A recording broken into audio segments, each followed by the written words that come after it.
자기주도 학습에서 가장 중요한 거는 학습 계획을 세우는 거거든요. 뭐 시간을 좀 아끼기 위해서 이제 학습 계획을 세우는 거니까 지금 학생들 보면은 시간 관리를 철저히 하지를 못해요. 너 오늘 계획이 뭐냐? 그러면 계획을 제대로 대답하는 아이들도 별로 많지도 않고 자기주도 학습을 성공적으로 이끌려면은 일단 그 계획부터 자기 어떤 특성을 반영을 해서 계획을 잘 세워야 자기주도 학습을 갖다 성공적으로 진행을 시킬 수 있을 것 같은데 학습 계획 세우는 거에 대해서 좀 말씀 좀 해주시죠.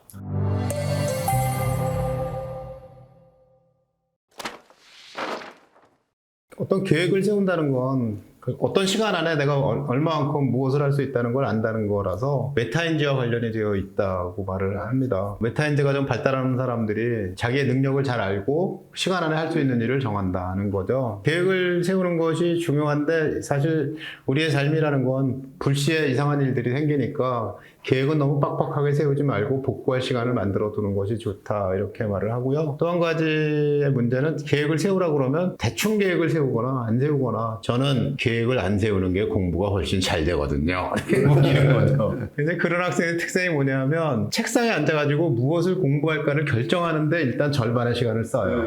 그 다음에 다음날 시간표를 보고 시간표대로 챙기면서 내일 배울 것들을 한번 보면 그걸로 끝나요. 그러니까 공부가 깊이 있게 안 되는 거죠. 계획을 세우는 것이 그 학생의 학습의 깊이를 결정하고 완성도를 만들어준다는 거예요. 계획을 세우면 루틴이 만들어진다. 계획을 세우는데 중요한 건 일단 연간계획, 그 다음에 학기별 계획, 방학계획, 시험 공부 계획, 주간 계획, 그 다음에 하루 공부 계획, 뭐 이런 것들을 이제 다 세우는 거죠. 연간 계획표를 연간 달력 있어요. 커다란, 번지만한 달력. 거기다가 연간 계획을 세우고 한눈에 볼 수 있게 이렇게 하라는 걸 권장을 합니다. 연간 계획을 세울 때 필요한 게 학교 교육 계획이거든요. 학교 알림이나 학교 홈페이지에서 1년 동안 행사가 어떻게 되고 시험은 언제 보고 방학은 언제 하고 이런 것들을 쭉 보면서 계획을 일단 대충 잡는 거죠. 그 다음에는 이제 뭐 1학기 계획, 여름방학 계획, 2학기 계획, 그리고 겨울방학 계획을 좀 나눠보고. 그렇게도 좋고, 이제 시험별로 중간고사 이전 계획, 기말고사 이전 계획, 또 이제 뭐 이렇게 해도 되는 그렇죠. 거고요. 예. 그래서 이제 그 시험 기간과 관련된 이제 시험 공부 계획을 세워야 되는데, 그 시험 공부 계획은 선생님 말씀해 보세요.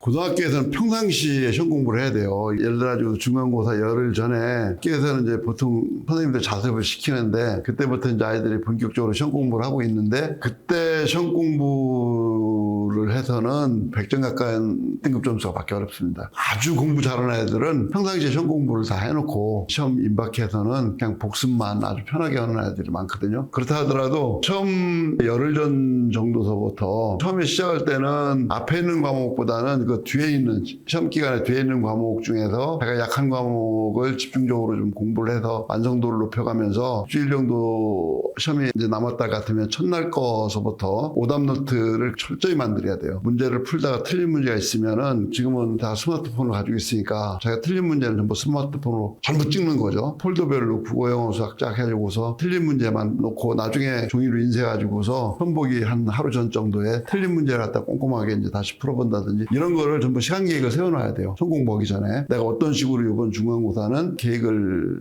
하여튼 세워놓고 그러고서 그 계획에 애지간하면 맞춰가지고서 시험 공부를 했을 때 나중에 이제 계획이 없으면은 시간이 모자란다든지 개념만 공부하고 나서 문제 안 풀고 그냥 시험 본다든지 개념만 공부하고 문제 안 풀고 공부하면 5등급 나오거든요. 워낙 저 사고형 문제가 많이 출제되기 때문에 그래서 이제 개념 공부하고 문제까지도 풀어보고 오답 노트까지도 다시 한번 살펴보고 자기가 틀린 문제도 이제 마지막까지 그냥 한번 사사지 훑어야 이제 1, 2등급이 나오기 때문에 시험 공부 계획이 상당히 중요하다 이렇게 볼 수 있는 거죠. 되게 시험 공부 계획은 며칠 전서부터 가동을 하기 시작해야 될까요? 애지간하면은 이제 한 열흘 전서부터가 제일 좋고요. 전교에서 등수 안에 드는 애들은 뭐 중간고사가 끝나는 날 기말고사 시험 공부를 시작하죠.